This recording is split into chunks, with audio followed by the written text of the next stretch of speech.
Oi, gente linda da EJA. Estou aqui no estúdio da EMAD para mais uma aula de arte. Eu sou a professora Vilma Campos e estou aqui no estúdio com Ingrid, fazendo a interpretação das Libras, para a nossa aula ficar bem inclusiva. Hoje a gente vai para a segunda parte, né, da nossa aula sobre as representações do corpo. Lembrando a vocês que a gente ainda vai ter mais uma aula, né, porque a nossa aula é curtinha, só 7 minutos, não dá para a gente ver tudo que é importante a gente ver assim numa aula só, né? Na verdade, nem em 3, mas a gente vai fazer aquilo que é mais importante, digamos assim, e vocês podem explorar isso na sala de aula de vocês. Falem com o professor ou a professora de vocês, se vocês tiverem interesse em conhecer mais, tá? O que a gente vai trazer aqui é mais uma provocação e vocês podem fazer uma pesquisa para conhecer mais sobre o assunto. Vamos lá? Então, na aula passada a gente viu, né, que essa necessidade de representar o corpo, né, através da imagem, ela vem lá da pré-história, passando por todas as civilizações. A gente viu aí no Egito. A forma como cada civilização, cada povo, cada cultura se representa, né, através do desenho, da pintura, da escultura, varia com seus valores, com seus ideais, como a pessoa, como cada sociedade vê o corpo, atribui valor, sentido e significado ao corpo humano, né, ao nosso corpo, que é o nosso templo, né, onde habita a nossa alma, nossa psique, nossa mente, nosso espírito, nossas emoções, né, tudo que a gente é, uma boa parte da nossa identidade está no nosso corpo. Então, os egípcios, eles criaram uma forma bem diferente, bem única, né, que os estudiosos deram o nome de lei da frontalidade, né, que eles representavam o corpo humano visto o corpo de frente, né, com os ombros como se a gente estivesse de frente, mas o rosto ficava de lado. Os pés também, vocês estão vendo aí na imagem. Isso é chamado de lei da frontalidade, e eles acreditavam, porque a arte egípcia ela tem um sentido religioso muito forte, como eles acreditavam, né, que a alma voltava em outra vida, eles queriam que tudo ficasse o mais fácil de ser reconhecido, né, pelo espírito em sua volta. Então, a arte egípcia ela tem um componente, né, de arte fúnebre muito grande, de arte religiosa e também, né, de registro, né, da realidade. Então, isso é só uma provocação, como eu disse, vocês podem estudar um pouquinho mais com o professor ou a professora de vocês em sala. Vamos seguindo. Então, aí passando agora para a civilização grega, a gente está vendo aí a arte do período helenístico, que é o último período, é o mais elaborado da arte grega, né? E os gregos eles já representavam o corpo humano de uma outra forma, diferente dos egípcios, porque os gregos eles valorizavam muito o humano, né? O que a gente é enquanto ser humano. Eles não tinham esse caráter muito da divindade em relação à representação física. Então, tudo era pautado pelo humano, as dimensões do corpo humano, como a gente realmente é.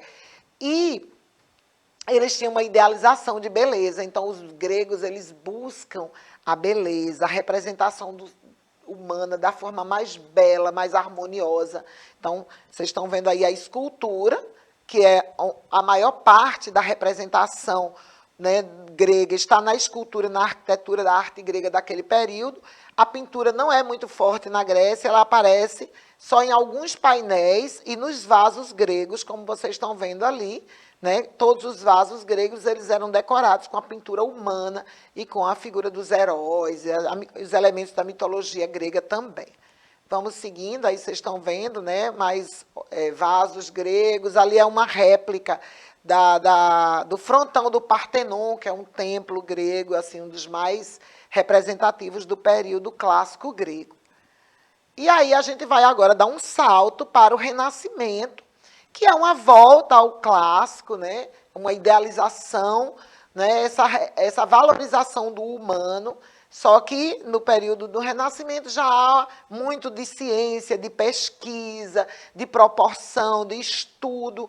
Então é uma pintura que tem uma tendência naturalista, né, de representação mais próxima ao real, mas há também uma suavização da figura, há também muita poesia nessa arte do Renascimento.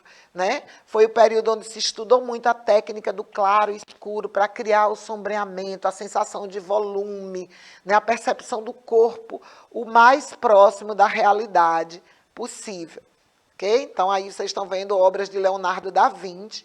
Existiam outros artistas no Renascimento, aí essa outra obra também, do Sandro Botticelli, que é um artista muito importante do Renascimento. Então, quem quiser conhecer mais, pode pesquisar, né, estudar um pouquinho mais. Vamos agora passar ao período barroco, a gente vai encerrar com o barroco.